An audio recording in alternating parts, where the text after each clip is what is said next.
As a parent, teacher या फिर coach एक बच्चे के फेलियर पे किस तरीके से करें रिएक्ट, जानेंगे हम इस वीडियो में।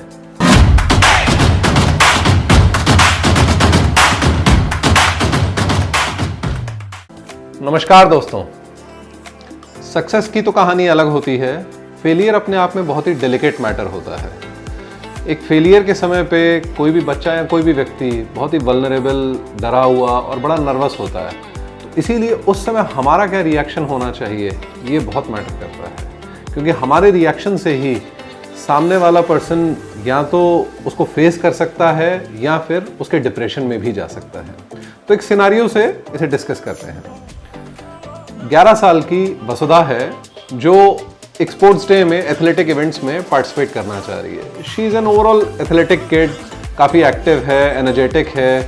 स्कूल में कंपटीशन हो रहे हैं, 400 meter race, 200 meter race, 100 meter, long jump, high jump और इस टाइप के और भी events. She is very excited.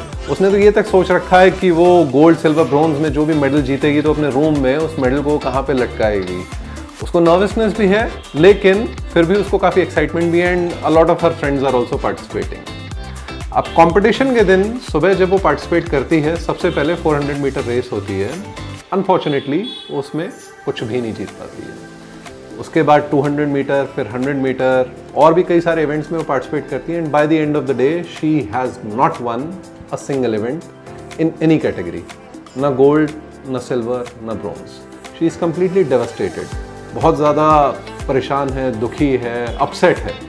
तो अब इस सिनारियो में आप पेरेंट हैं या टीचर हैं या फिर कोच हैं, आप किस तरीके से रिएक्ट करेंगे, आप किस तरीके से गाइड करेंगे। हमारी सोसाइटी में आजकल बच्चों के लिए पर्टिकुलरली एक बड़ा ही स्ट्रॉन्ग मैसेज इनडायरेक्टली कन्वे किया जा रहा है कि उनके ईगो को या उनके सेल्फ एस्टीम को ठेस ना पहुंचे, और उसके लिए हम इनडायरेक्टली कर क्या रहे होते हैं, to protect them from failure in any which way possible.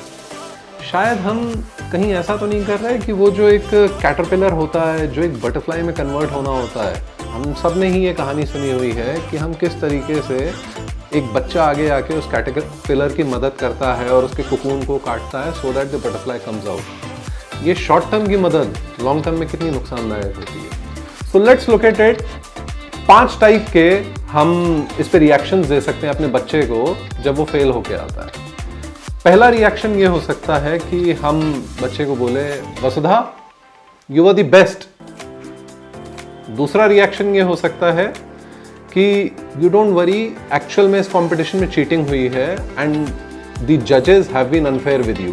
तूने सही परफॉर्म किया था, बेटर परफॉर्म किया था, लेकिन वो जो बच्चा है वो टीचर का फेवरेट है, इसीलिए उसने उसको ज़्यादा नंबर दे दिए, ज़्यादा मार्क्स दे दिए। एक सिनारियो ये भी हो सकता है कि हम ये समझाएं कि जो ये स्पोर्ट्स हैं या ये जो एथलेटिक्स हैं ये शायद इतने इंपॉर्टेंट नहीं हैं, these are not that important.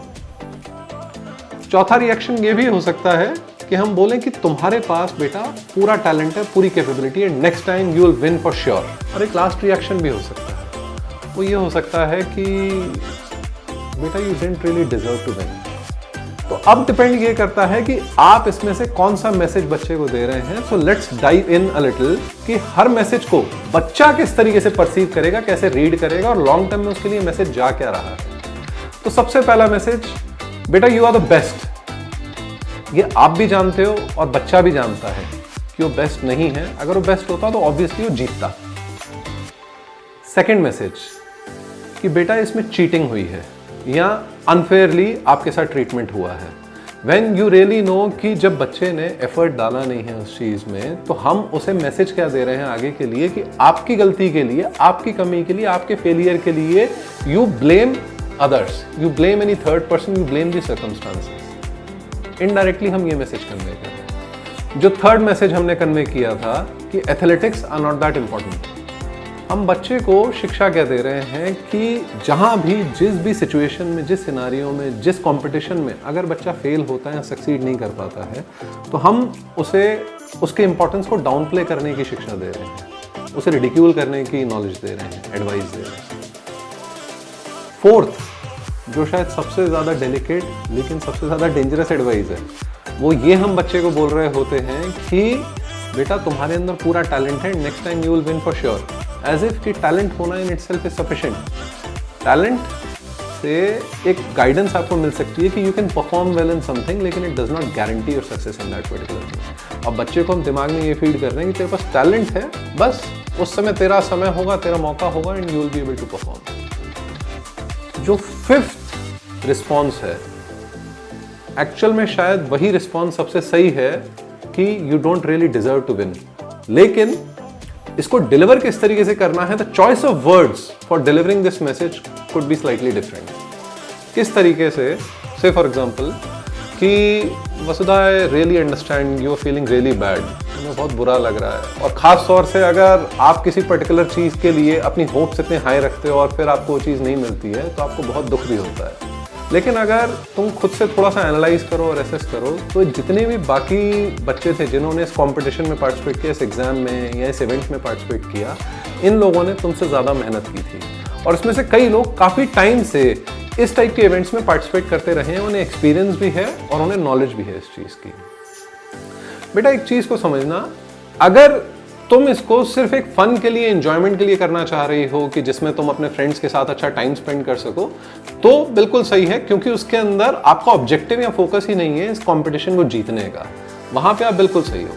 लेकिन if you want to win the competition, if you want to perform really well, then you will have to work hard. If you will work hard and if you will put in the effort, तो आपको result मिलेगा, लेकिन बिना effort के result की expectation आप कर रहे हो तो वो सही नहीं। तो यही मैसेज शायद हम कन्वे करना चाह रहे हैं कि एक किसी पर्टिकुलर इवेंट में बच्चा फेल हो रहा है और वो बच्चा अपने आप को फेलियर समझ रहा है, ये दो अलग अलग चीजें हैं। वो जब फेल होता है किसी पर्टिकुलर इवेंट में, किसी पर्टिकुलर सिचुएशन में, किसी पर्टिकुलर एग्जाम में, तो हम किस तरीके से उसे कंसोल कर रहे हैं, कैसे उसे सपोर्ट कर रहे हैं, how are we empathising with that person, with that child, that is very important. But at the same time हमें यह भी इंश्योर करना बहुत ज़रूरी है कि हम बच्चे को ये रियलाइज़ करा रहे हैं कि आप इस इवेंट में फेल हुए हो, लेकिन इसका मतलब ये नहीं कि आप फेलियर हो। वो एक सिचुएशन थी, वो एक इंस्टेंस था, वो एक इवेंट था, ये आपकी आइडेंटिटी नहीं है। Thank you.